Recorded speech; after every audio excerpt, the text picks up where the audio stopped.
Hello everyone, कैसे हैं आप सभी। आज के इस सेशन में हम चैप्टर नंबर 11 को कंटिन्यू करेंगे, जो हम भारत लोक और अर्थव्यवस्था की 12th क्लास की जो एनसीईआरटी है उसके चैप्टर नंबर 11 को डिस्कस कर रहे हैं। और इसमें हम बेसिकली जो इंटरनेशनल ट्रेड है, अंतर्राष्ट्रीय व्यापार है, इंडिया के पॉइंट ऑफ व्यू से उसके बारे में डिस्कस कर रहे हैं। प्रीवियस सेशन में हमने इंटरनेशनल ट्रेड के जो वेरियस पैटर्न्स है उनके बारे में डिस्कस किया कि इंडिया कौन कौन से देशों के साथ में ज़्यादा इंपोर्ट करता है, ज़्यादा एक्सपोर्ट करता है, और कौन कौन सी कमोडिटीज़ है या जो गुड्स एंड सर्विसेज है इनका ट्रेड करता है। तो ये सारी चीज़ें डिटेल में डिस्कस की थी। और आज हम जो मेजर जो पोर्ट्स हैं इंडिया के, समुद्री पतन है, वो अंतर्राष्ट्रीय व्यापार के प्रवेश द्वार के रूप में उनको मानते हैं हम। तो कौन कौन से जो सी पोर्ट्स हैं उनके बारे में देखेंगे, ठीक है। तो भारत तीन ओर से समुद्र से घिरा हुआ है और प्रकृति ने हमें एक लंबी तटरेखा दी है, और उस तटरेखा की लेंथ है वो 7,517 किलोमीटर है, ठीक है। तो ये प्रीवियस सेशन में हमने डिटेल से डिस्कस की थी। जल सस्ते परिवहन के लिए एक सपाट तल प्रदान करता है। समुद्री यात्राओं की भारत में लंबी परंपरा रही है, यानी जो भारत है वो एंशियंट टाइम से समुद्री व्यापार करता है, ठीक है। और प्रेजेंट टाइम में, मिडाइवल टाइम में भी इंडिया करता था, और प्रेजेंट टाइम में तो जो मेजर एक्सपोर्ट और इंपोर्ट है इंडिया का, जो ट्रेड है वर्ल्ड के साथ में, वो सी रूट से होता है। तो यहाँ तक कि कई स्थानों के साथ उपनाम पतन जुड़ा हुआ है। भारत में समुद्री पतनों का एक रोचक तथ्य है, यह है कि इसके पूर्वी तट की अपेक्षा पश्चिमी तट पर अधिक पतन है, ठीक है। अब इसका मेन कारण क्या है कि पूर्वी तट पर जो पतन है वो उसकी अपेक्षा पश्चिमी तट पर पतन ज़्यादा है। तो इसका मेन कारण हमने जो फिजिकल ज्योग्राफी पढ़ा था, जो इंडिया की फिजियोग्राफी पढ़ी थी हमने, जो भारत का भौतिक पर्यावरण है, 11th क्लास की एनसीईआरटी हमने डिस्कस किया था, और उसमें सेकंड नंबर चैप्टर हमने पढ़ा था।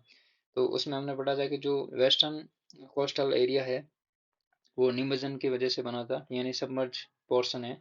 और जो पूर्वी क्षेत्र है वो इमर्ज हुआ था, ठीक है। तो इस वजह से जो टोपोग्राफी है, जो स्ट्रक्चर है, जियोलॉजिकल स्ट्रक्चर है इंडियन पेनिनसुला का, उस वजह से ये पॉसिबल है, ठीक है। तो इसके बारे में हम आज देखेंगे कि कौन कौन से पोर्ट है जो पश्चिमी तट पर है और कौन से पूर्वी तट पर है। जैसे कांडला पोर्ट है, मुंबई पोर्ट है, उसी प्रकार से मारमागोवा है, मंगलुरु है, कोची है, ठीक है। ये है पश्चिमी तट पर स्थित, ठीक है। और उसी प्रकार से तूतीकोरिन है, चेन्नई, विशाखापट्टनम, पारादीप, हल्दिया और कोलकाता, ये है आपके पूर्वी तट पर, ठीक है। तो बेसिकली आगे देखते हैं डिटेल में कि कौन कौन से पोर्ट की क्या विशेषताएं हैं। और नेक्स्ट है यहाँ पे कि भारत में, यद्यपि भारत में पत्तनों का उपयोग प्राचीन काल से हो रहा है, तथापि अंतर्राष्ट्रीय व्यापार के प्रवेश द्वार के रूप में पत्तनों का उभरना यूरोपीय व्यापारियों के आगमन और अंग्रेजों द्वारा भारत के उपनिवेशीकरण के बाद महत्वपूर्ण बना। यानी जो पहले इंडिया में, अंग्रेजों के आने से पहले इंडिया में जो पत्तनों का जो उपयोग है वो सीमित स्तर पर होता था। लेकिन जो चूंकि जो ब्रिटिश जो यूरोपियन आए थे, ब्रिटिश आए थे, उनका जो मेन जो बेसिक आधार था दूसरे क्षेत्रों में जाने का और नई खोजें करने का, और वहाँ पे संबंध स्थापित करने का, वो समुद्री जो परिवहन था उसके माध्यम से ही होता था, ठीक है। तो उसके बाद में ज़्यादा ग्रो किया। इसी कारण देश में पत्तनों के आकार और गुणवत्ता में विविधता आई। यहाँ पर कुछ पत्तन ऐसे हैं जिनके पास विस्तृत प्रभाव है, जबकि कुछ के पास सीमित प्रभाव है। वर्तमान में मुख्य भारत में लगभग 12 प्रमुख है और 20 छोटे या मंझोले पतन है। ये 12 इंपॉर्टेंट है, याद रखना। 12 मुख्य पतन हैं।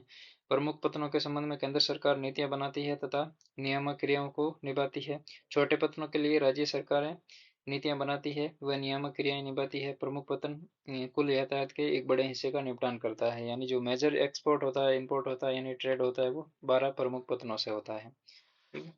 अब नेक्स्ट है यहाँ पे, अंग्रेजों ने इन पतनों का उपयोग उनके पृष्ठ प्रदेशों के संसाधनों के अवशोषण केंद्रों के रूप में किया है। आंतरिक प्रदेशों में रेलवे का विस्तार ने स्थानीय बाजारों को क्षेत्रीय बाजारों, और क्षेत्रीय बाजारों को राष्ट्रीय बाजारों, और राष्ट्रीय बाजारों को अंतर्राष्ट्रीय बाजारों से जोड़ने का सुगमता प्रदान की। अब फॉर एग्जांपल जो ब्रिटिश थे वो, इमेजिन कीजिए, मुंबई में आए, ठीक है। मुंबई में यहाँ पे आए।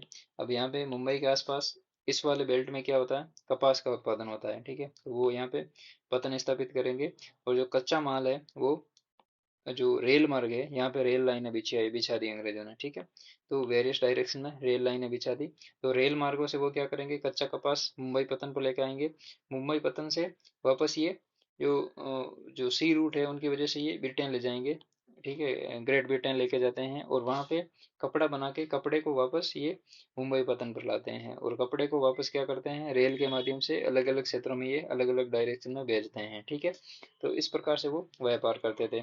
उसी प्रकार से जो कोलकाता के आसपास वाला रीजन है वहाँ पे भी उन्होंने जो जो यहाँ पे जो मटेरियल मिलता था, जो कच्चा माल मिलता था, वो रेल के माध्यम से कलेक्ट करते थे और आगे पतनों से भेजते थे, और तैयार माल को वापस लाके रेल के माध्यम से अलग अलग भागों में भेजते थे। ठीक है, तो ये उनका पैटर्न था। अब नेक्स्ट है कि 1947 तक बनी रही ये प्रवृत्ति, 1947 तक बनी रही। ये अपेक्षा की थी कि देश की स्वतंत्रता इस प्रक्रम को उलट देगी, परंतु देश के विभाजन से भारत को दो अति महत्वपूर्ण पतन अलग हो गए। पहला कराची पतन पाकिस्तान में चला गया, और चिटगांव पतन तत्कालिक पूरी पाकिस्तान है, प्रेजेंट टाइम में बांग्लादेश है, उसमें चला गया। तो चिटगांव और कराची पतन, ठीक है, ये पार्टीशन की वजह से बाहर हो गए इंडिया की टेरिटरी से, अब बांग्लादेश में चले गए। इस क्षतिपूर्ति के लिए अनेक नए पत्तनों को विकसित किया गया, जैसे कराची पत्तन की क्षतिपूर्ति के लिए कांडला पोर्ट का निर्माण किया गया। ठीक है, अब पश्चिम में कांडला तथा पूर्व में हुगली नदी पर कोलकाता के पास डायमंड हार्बर का विकास किया गया। तो एग्जाम में कभी क्वेश्चन पूछ ले कि कराची पोर्ट की क्षतिपूर्ति के लिए कौन सा पोर्ट बनाया गया, तो कांडला पोर्ट था। और जो चिटगांव पटन है पतन है, उसके क्षतिपूर्ति के लिए डायमंड हार्बर का निर्माण किया गया कलकत्ता में। ठीक है, तो ये याद रखना इंपॉर्टेंट है। इस बड़ी हानि के बावजूद देश की स्वतंत्रता प्राप्ति के बाद बाद से भारतीय पतन निरंतर वृद्धि कर रहे हैं। आज भारतीय पतन विशाल मात्रा में घरेलू के साथ साथ विदेशी व्यापार का निपटान कर रहे हैं। अधिकतर पतन आधुनिक अवसंरचना से लैस है। पहले पतनों के विकास और आधुनिकीकरण की जिम्मेदारी सरकारी अभिकरणों पर थी, लेकिन काम के बढ़ते और इन पतनों को अंतर्राष्ट्रीय स्तर के पत्रों के समावेश बनाने की आवश्यकता ने भारतीय पत्रों को आधुनिकीकरण और निजी उद्यमों को नियंत्रित किया गया है। ठीक है, जैसे प्रेजेंट टाइम में इंडियन गवर्नमेंट क्या करती है कि जो पतन है और एयरपोर्ट है उनकी जो मैनेजमेंट है और उनका रख रखाव है उनको प्राइवेट हाथों में देती है। जैसे फॉर एग्जांपल अडानी समूह है, उसको बहुत सारे जो इंटरनेशनल एयरपोर्ट है और पोर्ट है उनको हैंड ओवर किए थे। तो गवर्नमेंट ये चाहती है कि जो मैनेजमेंट का काम है ज़्यादातर वो प्राइवेट के हाथों में दे दें, और जो सोर्स ऑफ इनकम होगा वो हमारे साथ शेयर करते रहेंगे। ठीक है, तो बेसिक फिलोसफी यही है कि जो वर्कलोड है वो कम करने का, और उसके बाद में जो मैनेजमेंट है, इनोवेशन है, ये सारी चीज़ें क्या प्राइवेट सेक्टर में थोड़ी ज़्यादा जल्दी इनपुट करते हैं, क्योंकि वो प्रॉफिट ज़्यादा चाहते हैं, तो इस वजह से आज भारतीय पत्तनों की 9 बार निपटान की क्षमता 1951 में 20 मिलियन टन से 2016 में 837 मिलियन टन से अधिक बढ़ गई है। ठीक है, इसका बढ़ने का मेन कारण क्या है, अभी पढ़ते हैं। ठीक है, अब हम इंडिविजुअली जो पोर्ट्स है उनके बारे में देखते हैं। तो पहला है कांडला पोर्ट। कच्छ की खाड़ी के मुहाने पर अवस्थित कांडला पतन, जो देश के पश्चिम में उत्तर पश्चिमी भाग की जरूरतों को पूरा करने और मुंबई पतन पर दबाव को घटाने के लिए एक प्रमुख पतन के रूप में विकसित किया गया। इस पतन को विशेष रूप से भारी मात्रा में पेट्रोलियम उत्पादों एवं उर्वरकों को ग्रहण करने के लिए बनाया गया है। वाडिनार में एक अपतटीय टर्मिनल विकसित किया गया है ताकि कांडला पतन के दबाव को कम किया जा सके। ठीक है, पृष्ठ प्रदेश यानी हिंटरलैंड की सीमाओं का चिन्हांकन मुश्किल होता है, क्योंकि यह क्षेत्र एक सुस्थिर नहीं होता। अधिकतर मामलों में एक पतन का पृष्ठ प्रदेश दूसरे पतन के पृष्ठ प्रदेश का अधिव्यापन कर सकता है। यानी ये सिंपल बात बोल रहा है कि ये कांडला पोर्ट है। ठीक है, अब कांडला पोर्ट का हिंटरलैंड कौन सा है? ठीक है, फॉर एग्जांपल आप इमेजिन कीजिए ये कांडला पोर्ट है, तो कांडला पोर्ट का हिंटरलैंड पूरा राजस्थान, ठीक है, पंजाब, हरियाणा, ठीक है, ये जो यूपी है, एमपी है, ठीक है, यहाँ तक है। ठीक है, ये इमेजिन कीजिए ये कांडला पोर्ट का हिंटरलैंड है। हिंटरलैंड का मतलब है कि इस वाले रीजन में कांडला पोर्ट से सर्विस देंगे। ठीक है, यानी कोई इंटरनेशनल कमोडिटीज इंपोर्ट करेंगे यानी आयात करेंगे तो वो इस क्षेत्र में भेजेंगे, दिल्ली एनसीआर में। ठीक है, और यदि कोई कमोडिटीज को एक्सपोर्ट करना है इस वाले रीजन से तो ये भेजेंगे। अब जरूर ऐसा तो है नहीं कि हम कोई कमोडिटीज है जो पंजाब से कोलकाता भेजेंगे पहले। ठीक है, और कोलकाता भेजेंगे और कोलकाता पोर्ट से वो प्रोडक्ट है जो जाएगा और ऐसे चक्कर लगा के इंडिया के और सुएज नहर से यूरोपियन कंट्रीज में जाएगा। ठीक है, तो उस प्रोडक्ट को यदि कोलकाता ने भेज के कांडला भेजेंगे तो ये जाने वाली दूरी में और इंडिया के चक्कर काटेगा, तब तक तो ये से यूरोप पहुंच चुका होगा। ठीक है, तो इसको बोलते हैं हिंटरलैंड। अब क्या होता है कि एक हिंटरलैंड दूसरे हिंटरलैंड को क्रॉस कर सकता है। जैसे मुंबई पतन की बात करते हैं तो इमेजिन कीजिए मुंबई पतन का हिंटरलैंड ये एरिया है। ठीक है, ठीक है, ये एरिया मुंबई पतन का हिंटरलैंड है, यानी जो पृष्ठ क्षेत्र है ये है। क्या निकालो, इस वाले रीजन से कोई भी कमोडिटी है वो आप मुंबई पतन पर लेके आइए और यहाँ से एक्सपोर्ट कर देंगे, यहाँ से इंपोर्ट कर देंगे, ठीक है। इंपोर्ट करेंगे कोई गुड तो इस वाले रीजन में भेज देंगे। तो जो ये ओवरलैप किया हुआ क्षेत्र है, ठीक है, इसको बोलते हैं कि एक दो दो पृष्ठ है वो आपस में ओवरलैप कर सकते हैं, ठीक है। तो एग्जाम में कभी क्वेश्चन आ जाए स्टेटमेंट या असर्टेशन रीजन वाले, ठीक है, तो उसमें ये बात ध्यान रखनी है कि दो हिंटरलैंड है वो ओवरलैप कर सकते हैं, ठीक है। आजकल एग्जाम में इसी टाइप के क्वेश्चन बनते हैं, ठीक है। तो ये है कांडला पतन के बारे में। दूसरा है मुंबई पतन, एक प्राकृतिक पतन है और देश का सबसे बड़ा पतन है। यह पतन मध्य पूर्व, मध्य भूमध्य सागरीय देशों, उत्तरी अफ्रीका और उत्तरी अमेरिका तथा यूरोप के देशों के साथ में सामान्य मार्ग के निकट स्थित है, जहां से देश के विदेशी व्यापार का अधिकांश भाग संचालित किया जाता है। यह पतन 20 किलोमीटर लंबा और 6 से 10 किलोमीटर चौड़ा है, जिसमें 54 गोदियां और देश का विशालतम टर्मिनल है। मध्य प्रदेश, महाराष्ट्र, गुजरात, उत्तर प्रदेश व राजस्थान के भाग मुंबई पतन के पृष्ठभूमि की रचना करते हैं। यानी अब इमेजिन कीजिए 20 किलोमीटर लंबा है और 16 बोल रहा हूँ मैं, 6 से 10 किलोमीटर चौड़ा है, ठीक है। तो इसकी जो विड्थ और लेंथ है इतनी बड़ी है, तो इमेजिन कीजिए आप कितना बड़ा होगा, ठीक है। नेक्स्ट है आपका जवाहरलाल नेहरू पतन, ठीक है। अब जवाहरलाल नेहरू पतन के बारे में है कि इनको नाहवा सेवा से मुंबई पतन के दबाव को कम करने के लिए एक अनुषंगी पतन के रूप में विकसित किया गया है। भारत का विशालतम कंटेनर पतन है, ठीक है। तो इंपॉर्टेंट है, याद रखना। मुंबई पतन एरिया वाइज है, लेकिन जो कंटेनर के पॉइंट ऑफ व्यू से देखें तो जवाहरलाल नेहरू पतन है। जवाहरलाल नेहरू पतन का डेवलपमेंट इसीलिए किया गया था, ये पतन लोकेशन यहाँ पे है इसकी, ठीक है। ठीक है, यहाँ पे जवाहरलाल नेहरू जो पतन है यहाँ पे स्थित है, ठीक है। तो इस पतन का निर्माण इसीलिए किया गया कि जो मुंबई वाला पोर्ट है उसके जो बर्डन है उसको कम कर सकें, ठीक है। अब नेक्स्ट है यहाँ पे जुआरी नदमों के मुहाने पर अवस्थित मार्मा गोवा पतन। गोवा का एक प्राकृतिक बंदरगाह है। जापान को लोहा इसके निर्यात का निपटान करने के लिए 1961 में इसे पुनः प्रतिरूपण के बाद इसका महत्व बढ़ा है। कोंकण रेलवे ने इस पतन के पृष्ठ प्रदेश में महत्वपूर्ण विस्तार किया है। कर्नाटका, गोवा और दक्षिणी महाराष्ट्र इसकी पृष्ठभूमि की रचना करते हैं, यानी जो मार्मा गोवा पतन है वो इस वाले रीजन को अपनी सर्विस देता है, ठीक है। उसी प्रकार से नेक्स्ट इंपॉर्टेंट जो पोर्ट है न्यू मैंगलोर पतन है, ठीक है। न्यू मैंगलोर कर्नाटका में स्थित है और लोहा अयस्क एवं लोहा सांद्र के निर्यात की जरूरतों को पूरा करता है। यह पतन भी उर्वरकों, पेट्रोलियम उत्पादों, खाद्य तेलों, कॉफी, चाय, लुगदी, सूत और ग्रेनाइट, पत्थर, सीसा आदि का निपटान करता है। और पृष्ठ कर्नाटक इस पतन का प्रमुख पृष्ठ क्षेत्र है, ठीक है। यानी कर्नाटका का जो फ्रंट वाला रीजन है, ठीक है, ये वाला रीजन, ठीक है। तो इससे यहाँ पे ये प्रोडक्ट है जो इंपोर्ट एक्सपोर्ट होते हैं, ठीक है। तो इस वजह से जो न्यू मैंगलोर पतन है उसको, और इसका याद रखना है मार्मागोवा पतन का, कि ये जापान को लोहा इसका एक्सपोर्ट करता है, इंपॉर्टेंट है, ठीक है। अब नेक्स्ट है यहाँ पे वेबनाड कयाल, जिसे अरब सागर की रानी कहते हैं। एक मिनट कंटिन्यू होना, ठीक है, हाँ। अब नेक्स्ट यहाँ पे जो अगला इंपॉर्टेंट पतन है वो है वेबनाड कयाल, जिसे अरब सागर की रानी, क्वीन ऑफ अरेबियन सी के लोकप्रिय नाम से जानते हैं, के मुहाने पर स्थित कोच्चि पतन भी एक प्राकृतिक पतन है। इस पतन को स्वेज कोलंबो मार्ग के पास अवस्थित होने के लाभ प्राप्त है। ये केरल, दक्षिणी कर्नाटका और दक्षिणी पश्चिमी तमिलनाडु की आवश्यकताओं को पूरा करता है। यानी जो कोच्चि पतन है वो इस वाले रीजन को सर्विस देता है, ठीक है। ये है कोच्चि पतन के बारे में। नेक्स्ट है इंपॉर्टेंट कोलकाता पतन, ठीक है। अब कोलकाता पतन हुगली नदी पर अवस्थित है, जो लगभग बंगाल की खाड़ी से 128 किलोमीटर अंदर स्थित है। मुंबई पतन की भांति इसका विकास भी अंग्रेजों द्वारा किया गया। कोलकाता को ब्रिटिश भारत की राजधानी होने का प्रारंभिक लाभ प्राप्त है। इस पतन ने विशाखापट्टनम, पारादीप और उसकी अनुषंगिकी पतन हल्दिया जैसे अन्य पतनों की ओर निर्यात और दिक् परिवर्तन के कारण अपनी सार्थकता काफी हद तक खो दी है। यानी इसके आसपास, जैसे ये कोलकाता पतन है, तो कोलकाता पतन पतन के पास में हल्दिया है, फिर पारादीप है, विशाखापट्टनम है, ठीक है। तो पहले क्या होता था, कोलकाता से प्रोडक्ट आते थे वो उड़ीसा, छत्तीसगढ़, झारखंड और मध्य प्रदेश वाले रीजन में भेजे जाते थे। लेकिन प्रेजेंट टाइम में पारादीप आ गया, तो उड़ीसा में पारादीप से फिर छत्तीसगढ़ पास में पड़ता है। विशाखापट्टनम आ गया तो छत्तीसगढ़ के सदर्न पोर्शन में। फिर हल्दिया आ गए यहाँ पे, तो ये भी झारखंड और नॉर्दर्न उड़ीसा इनको सर्विस देता है। तो इस वजह से इसका जो इम्पोर्टेंस है वो काफी हद तक घट गया है, ठीक है। नेक्स्ट इंपॉर्टेंट आपका कोलकाता पतन के बारे में है कि कोलकाता पतन हुगली नदी द्वारा लाई गई गाद की समस्या से जूझता रहा है, जो कि उसे समुद्र से जोड़ने का मार्ग प्रदान करती है।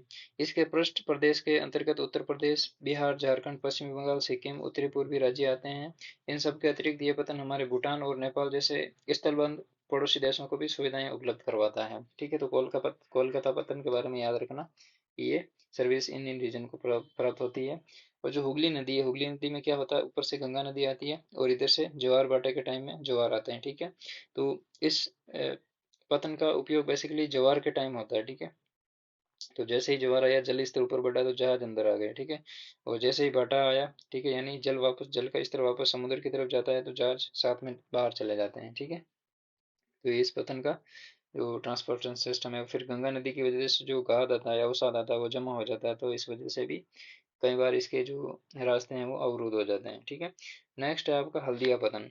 हल्दिया पतन कोलकाता से 105 किलोमीटर अंदर अनुप्रवेश यानी डाउन स्ट्रीम पर स्थित है। डाउन स्ट्रीम का मतलब ज्वार भाटा आता है ना, उस समय जो प्रोसेस होता है, जल का लेवल बढ़ता है घटता है, तो उस समय होता है। इसका निर्माण कोलकाता पतन की संकुलता को घटाने के लिए किया गया है। यह स्थूल नौबार जैसे लोहा, कोयला, पेट्रोलियम उत्पाद, उर्वरक, जूट उत्पादन, कपास, सूती धागे आदि के निपटान यानी जो हैंडल करता है। ठीक है, ये प्रोडक्ट को हैंडल करता है। डाउन स्ट्रीम पर स्थित है हल्दिया पतन। नेक्स्ट है पाराद्वीप। ठीक है, अब पाराद्वीप पतन कटक से 100 किलोमीटर दूर महानदी डेल्टा पर स्थित है। ठीक है, इसका पौधा से सबका सबसे गहरा है, जो पोतों के निपटान के लिए सर्वाधिक अनुकूल है। इसे मुख्य रूप से बड़े पैमाने पर लोहा एस के निर्यात के लिए निपटान विकसित किया गया है। इस पतन के पृष्ठ प्रदेश के अंतर्गत ओडिशा, झारखंड और छत्तीसगढ़ आते हैं। ठीक है, फॉर एग्जाम्पल इस मैप को देखें। ठीक है, एक बार इसको थोड़ा साफ कर लेते हैं। ठीक है, तो ये पारादीप पतन है। ठीक है, और पारादीप पतन का हिंटरलैंड कौन सा है? ठीक है, झारखंड है, उड़ीसा है और छत्तीसगढ़ है और मध्य प्रदेश का पूर्वी पूर्वी पोर्शन है। ठीक है, इसी प्रकार से नेक्स्ट है विशाखापट्टनम। अब विशाखापट्टनम आंध्र प्रदेश में एक भू अवध पतन है, जिसे ठोस चट्टानों एवं बालू को काटकर एक नहर के द्वारा समुद्र से जोड़ा गया है। यह बाह्य पतन का विकास लोहा, पेट्रोलियम और सामान्य नौबार के निपटान हेतु विकसित किया गया है। इस पतन का प्रमुख पृष्ठ प्रदेश आंध्र प्रदेश और तेलंगाना है। जैसे इस मैप में विशाखापट्टनम है, तो तेलंगाना और आंध्र प्रदेश है, और फिर जो सदर्न ओडिशा और सदर्न छत्तीसगढ़ है और ईस्टर्न महाराष्ट्र है। ठीक है, तो ये वाला पोर्शन है पूरा। ठीक है, ये इसका हिंटरलैंड है। नेक्स्ट आपका जो इम्पोर्टेंट पतन है वो है यहाँ पे चेन्नई पतन है। ठीक है, अब चेन्नई पतन के बारे में इम्पोर्टेंट पतन, ये पतन पूर्वी तट पर स्थित सबसे पुराने पतनों में से एक है। ये एक कृत्रिम पतन है, जिसे 1859 में बनाया गया, यानी आर्टिफिशियल है, मैन मेड है। तट के निकट उथले जल के कारण ये पतन विशाल पोतों के लिए अनुकूल नहीं है, और तमिलनाडु और पुडुचेरी इसके पृष्ठ प्रदेश हैं। ठीक है, तो चेन्नई पतन के बारे में सिंपल बात है कि ये आर्टिफिशियल है, और उतले सागर होने की वजह से ये बड़े पोतों के लिए, बड़े जहाजों के लिए अनुकूल नहीं है। नेक्स्ट है तमिलनाडु में नई विकसित एनोर पतन। ठीक है, अब एनोर पतन है उसको विकसित किया गया है किस लिए, कि चेन्नई के उत्तर में 25 किलोमीटर दूर चेन्नई पतन के दबाव को कम करने के लिए बनाया गया था। तो एग्जाम में सिंपल क्वेश्चन पूछ लेंगे, स्टेटमेंट दे देंगे। पहला स्टेटमेंट दे देंगे कि विशाखापट्टनम कृत्रिम बंदरगाह है, और दूसरा दे देंगे तुतिकोरिन सॉरी एनोर पतन चेन्नई के दक्षिण में 25 किलोमीटर दूरी पर स्थित है। तो दोनों ही कथन गलत हो जाएंगे, क्योंकि आर्टिफिशियल जो मैन मेड फोर्ट है वो चेन्नई है, और तूतीकोरिन है जो चेन्नई के उत्तर में है, न कि दक्षिण में है। ठीक है, तो ये बात इंपॉर्टेंट है, याद रखनी है। उत्तर दिशा में 25 किलोमीटर दूर है चेन्नई से।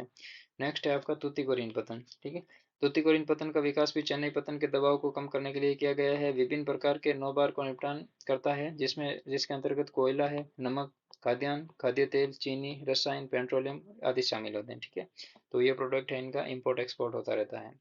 ठीक है, नेक्स्ट है आपका हवाई अड्डे। ठीक है, तो एक बार इनकी लोकेशन देख लेते हैं। ठीक है, जैसे ये चेन्नई है। ठीक है, और यहाँ पे ये तुतीकोरिन है, और एन्नोर पतन चेन्नई से नॉर्थ में है, 25 किलोमीटर नॉर्थ में। ठीक है, ये बात इंपॉर्टेंट याद रखनी। चेन्नई आर्टिफिशियल है, और जो विशाखापट्टनम है उसको एक नहर द्वारा सागर से जोड़ा गया है। ठीक है, यानी जो विशाखापट्टनम पोर्ट है उसकी लोकेशन ये है। ठीक है, तो यहाँ पे एक नहर क्रिएट की गई है, और यहाँ पे ये समुद्री जलमार्ग है। ठीक है, और यहाँ पे जो स्थलीय पोर्शन है वो ये है। ठीक है, तो इस वजह से इस पतन की इम्पोर्टेंस अच्छी है। ठीक है, उसी प्रकार से नेक्स्ट है हवाई अड्डे। अब हवाई अड्डों के बारे में है कि अंतर्राष्ट्रीय व्यापार में वायु परिवहन एक महत्वपूर्ण भूमिका निभाता है। इन्हें लंबी दूरी वाले, उच्च मूल्य वाले व नाशवान सामानों को कम से कम समय में ले जाने और निपटाने के लिए लाभ प्राप्त होते हैं। यानी जो जैसे गोल्ड है, ज्वेलरी है, डायमंड है, उसी प्रकार से जो नाशवान है, जैसे फॉर एग्जाम्पल फ्रूट्स है, ड्राई जो वेजिटेबल्स है, इनके ट्रांसपोर्टेशन के लिए हवाई अड्डों का जो हवाई मार्ग है उसका उपयोग किया जाता है। यह भारी और स्थूल अ, वस्तुओं के वहन करने के लिए बहुत महंगा और अनुपयुक्त होता है। यही कारण है यही कारण है यही कारण अंततः अंतर्राष्ट्रीय व्यापार में महासागरीय मार्गों की तुलना में इस क्षेत्र की भागीदारी को घटा देता है। यानी ये एक तो बहुत महंगा है और अनुपयुक्त है। ठीक है। देश में 25 अंतर्राष्ट्रीय हवाई अड्डे कार्य कर रहे हैं। प्रेजेंट टाइम में ये बढ़ गए हैं। ये बात 16-17 की है। अंतर्राष्ट्रीय हवाई पत्तनों के अंतर्गत अहमदाबाद, बेंगलुरु, चेन्नई, दिल्ली, गोवा, गुवाहाटी, हैदराबाद, कोच्चि, कोलकाता, मुंबई, तिरुवनंतपुरम, श्रीनगर, जयपुर, कालीकट, नागपुर, कोयम्बटूर, लखनऊ, पुणे, चंडीगढ़, मंगलुरु, विशाखापट्टनम, इंदौर, पटना, भुवनेश्वर और कन्नूर है। ठीक है, कन्नूर है। ठीक है। आप इससे पहले अध्याय में वायु परिवहन के बारे में पढ़ चुके हैं। आप परिवहन के अध्याय को देखें, और मतलब हमने इससे प्रीवियस जो चैप्टर डिस्कस किया था उन्हें उसमें हमने वायु परिवहन के बारे में डिटेल से डिस्कस किया था। ठीक है। तो ये जो इंटरनेशनल पतन कौन कौन से पोर्ट कौन से, जैसे हवाई पतन, अंतर्राष्ट्रीय हवाई पतन, उसमें एक तो दिल्ली है, श्रीनगर है, जयपुर है, अहमदाबाद है, मुंबई है, पणजी गोवा में है।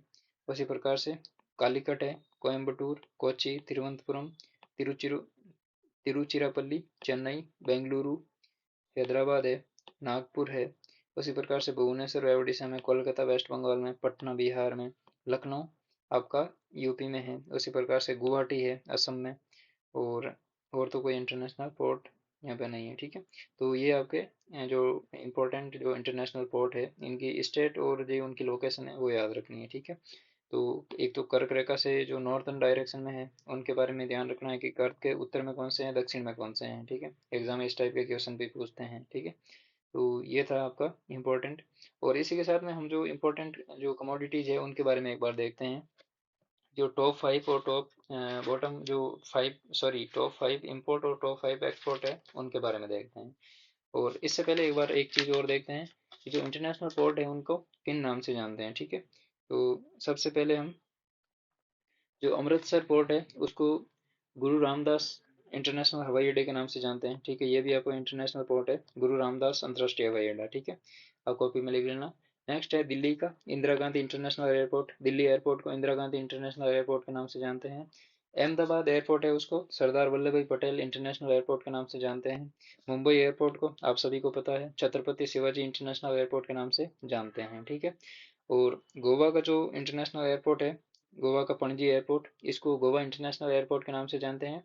और दूसरा इसका इम्पोर्टेंट नाम है दाबोलाई। ठीक है, दाबोलिम, डी DABOLLIM। ठीक है। दाबोलिम इंटरनेशनल एयरपोर्ट है। ठीक है। गोवा पणजी वाला इंटरनेशनल एयरपोर्ट का नाम है। तीसरा है बेंगलुरु। ठीक है। नेक्स्ट हमारा जो इंटरनेशनल एयरपोर्ट है उसका, बेंगलुरु का जो इंटरनेशनल एयरपोर्ट है उसका नाम है केम्पगोड़ा इंटरनेशनल एयरपोर्ट। ठीक है। यहाँ पे लिखते हैं Kempegowda international airport, Bengaluru international airport के नाम से जानते हैं। ठीक है। नेक्स्ट है आपका नागपुर इंटरनेशनल एयरपोर्ट, यानी नागपुर, यहाँ पे नागपुर को Bharat Ratna Baba Saheb doctor Bhimrao Ambedkar international airport के नाम से जानते हैं। ठीक है। उसी प्रकार से कोचीन इंटरनेशनल एयरपोर्ट, इस कोची के नाम से है कोझिकोड इंटरनेशनल एयरपोर्ट। ठीक है। कोझिकोड के नाम से है तिरुवनंतपुरम, तिरुवनंतपुरम के नाम पे है। ठीक है। तो ये 3 इंटरनेशनल एयरपोर्ट है केरला के। और फिर एक कन्नूर इंटरनेशनल एयरपोर्ट। ठीक है। उसको कन्नूर इंटरनेशनल एयरपोर्ट के नाम से जानते हैं। चेन्नई वाले इंटरनेशनल एयरपोर्ट को मीनाम्बकम इंटरनेशनल एयरपोर्ट के नाम से जानते हैं। ठीक है। चेन्नई वाला इंटरनेशनल एयरपोर्ट का नाम है मीनाम्बकम। ठीक है। एक मिनट, मीनाम्बकम इंटरनेशनल एयरपोर्ट के नाम से जानते हैं। कोलकाता वाला इंटरनेशनल एयरपोर्ट को आप सभी को पता है नेताजी सुभाष चंद्र बोस इंटरनेशनल एयरपोर्ट के नाम से जानते हैं। गुवाहाटी जो इंटरनेशनल एयरपोर्ट है इसको लोकप्रिय गोपीनाथ बारदोली इंटरनेशनल एयरपोर्ट के नाम से जानते हैं। गुवाहाटी इंटरनेशनल एयरपोर्ट को लोकप्रिय गोपीनाथ बारदोली इंटरनेशनल एयरपोर्ट के नाम से जानते हैं। अंडमान और निकोबार इंटरनेशनल एयरपोर्ट है, यहाँ पे पोर्ट ब्लेयर है, इसको वीर सावरकर इंटरनेशनल एयरपोर्ट के नाम से जानते हैं। Veer Savarkar international airport, Port Blair. उसी प्रकार से जो इंदिरा गांधी इंटरनेशनल एयरपोर्ट है, ये इंडिया का बीजीएस्ट एयरपोर्ट है, ठीक है। इंडिया का बीजीएस्ट एयरपोर्ट है और वर्ल्ड में 16वें नंबर पर बीजीएस्ट एयरपोर्ट आता है, ठीक है। और एशिया में, वर्ल्ड में तो ये है 16वें नंबर का बीजीएस्ट एयरपोर्ट, और एशिया में 7वें नंबर का है, और इंडिया में पहले नंबर का है, ठीक है। ये तीन चीजें याद रखनी है। उसी प्रकार से जो 2030 तक इंडिया में 2030 तक इंडिया में लगभग एक, मतलब 100 मिलियन पैसेंजर के जो आवागमन है वो हो जाएगा, ठीक है। कोची इंटरनेशनल एयरपोर्ट के बारे में एक चीज याद रखनी है, इम्पोर्टेंट है। पहला इंटरनेशनल एयरपोर्ट है जो सोलर पावर एयरपोर्ट है, ठीक है।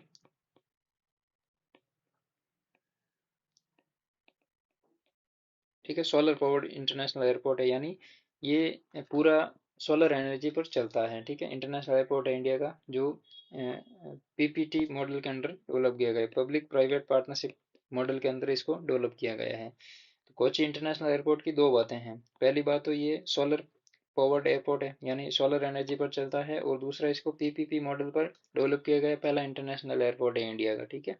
तो पब्लिक प्राइवेट पार्टनरशिप जो मॉडल है उसके अंतर स्थापित किया गया है। और प्रेजेंट टाइम में इंडिया में, यहाँ पे हमने पढ़ा था ना, कितने बताए, 25 इंटरनेशनल एयरपोर्ट, 25 नहीं है, प्रेजेंट टाइम में इनकी जो नंबर है वो 34 हो गए हैं, ठीक है।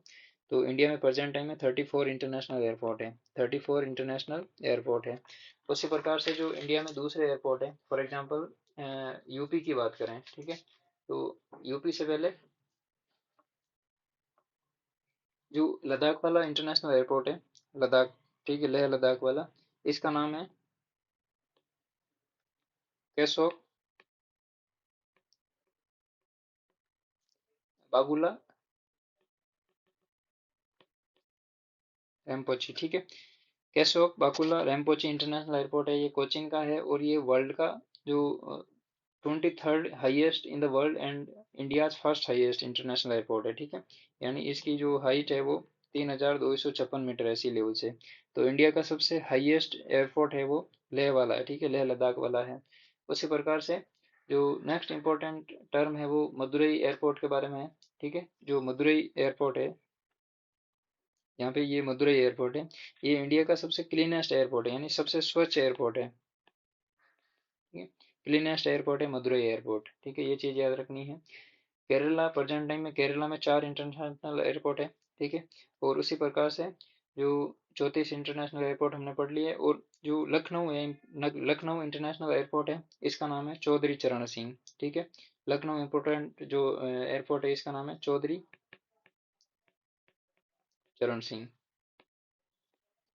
सॉरी, चौधरी चरण सिंह है, एक बार वापस लिखते हैं इस नाम को। लखनऊ इंटरनेशनल एयरपोर्ट है, इसका नाम है चौधरी चरण सिंह, ठीक है। दूसरा वाराणसी इंटरनेशनल एयरपोर्ट है, वाराणसी इंटरनेशनल एयरपोर्ट, इसका नाम है आपका जो लाल बहादुर शास्त्री,